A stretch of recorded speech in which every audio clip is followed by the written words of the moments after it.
Hello everyone, we are from group 4 and this week we are gonna talk about compounding.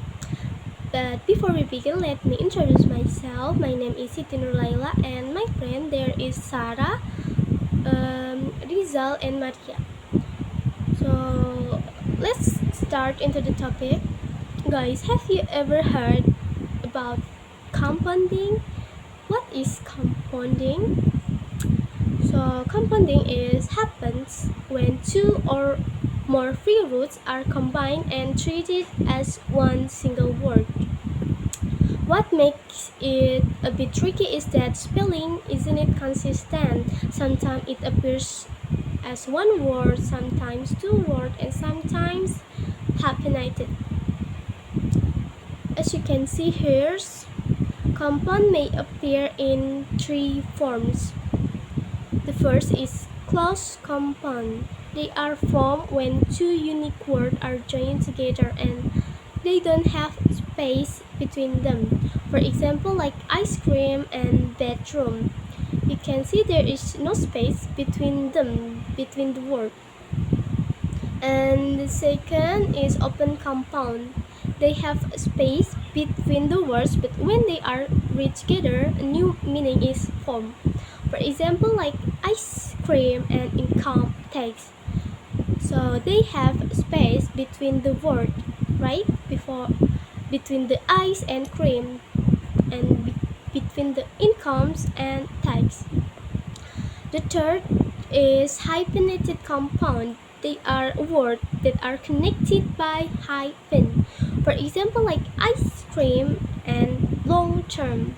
We can see that the word have hyphen between the word.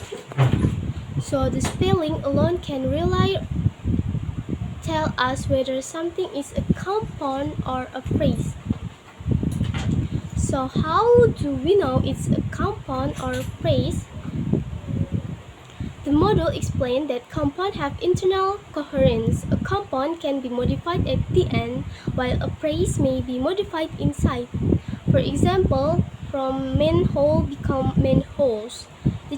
Not manhole, the change is at the end.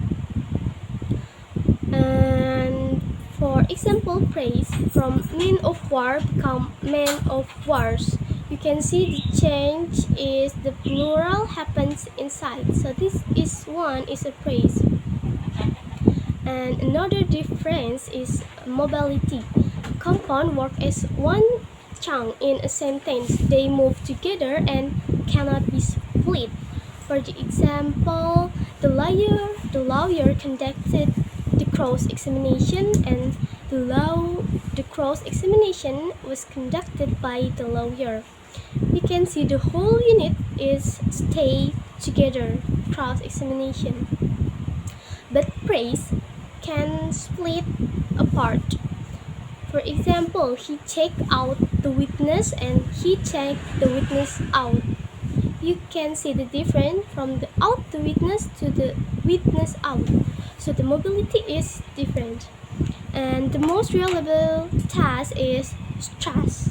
Compound have one main stress. For example, stone wall and breakdown.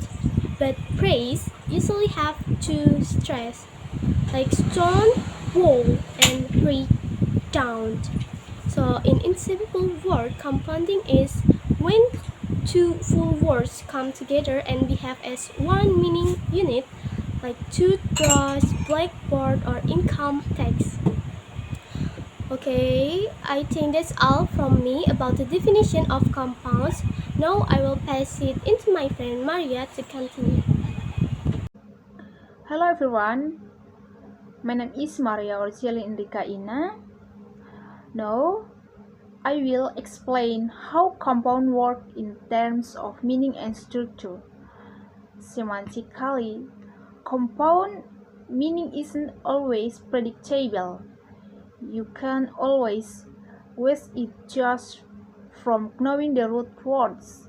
The model gives examples like firearm, makeup, handout, and highball. These meanings don't match the literal combination of their roots. The model also uses the base home to show how flexible meaning can be. Homeland, land that is your home. Homemade, made at home. Homebody, someone who stays at home. Homework, work done at home.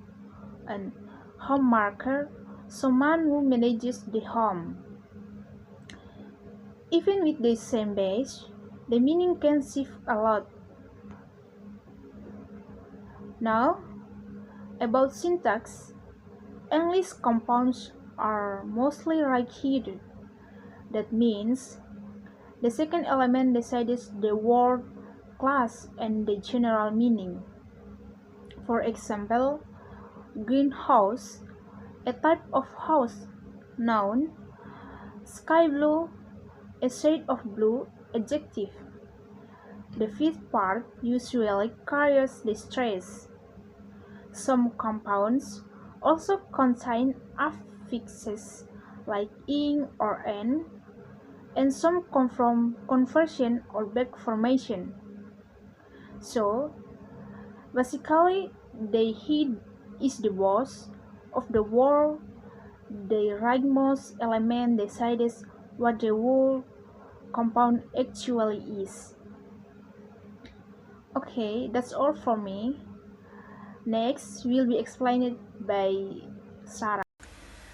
Hi everyone, I'm Sara, and for my section, I'll start by explaining why phrasal verbs are not compounds.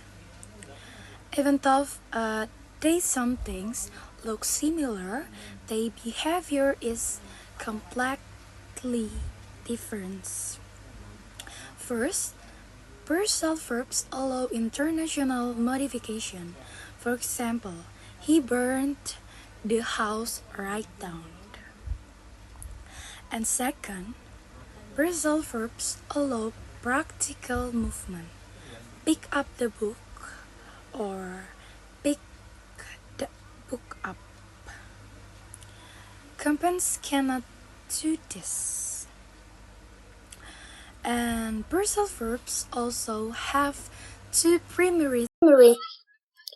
And next, there is four best type of compounding. The first is compound nouns.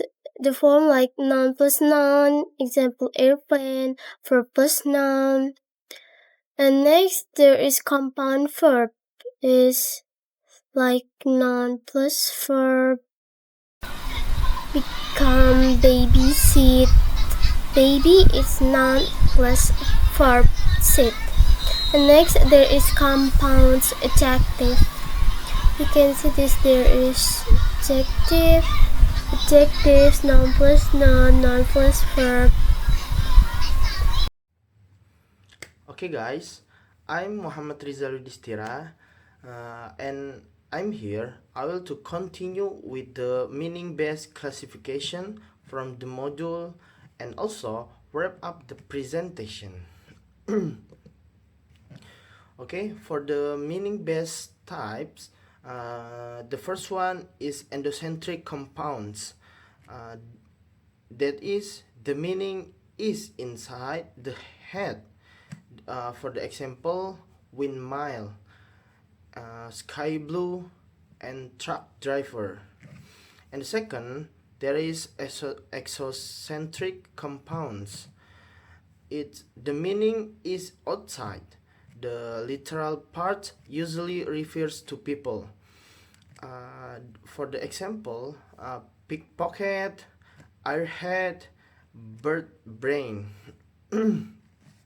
And next, the third, there is coordinative compounds. Is both words carry equal weight, example. And for the example, there is singers, songwriter, blue green, and doctor patients. And the last, there is subordinative compounds. It's one element acts as the argument of the verbal head.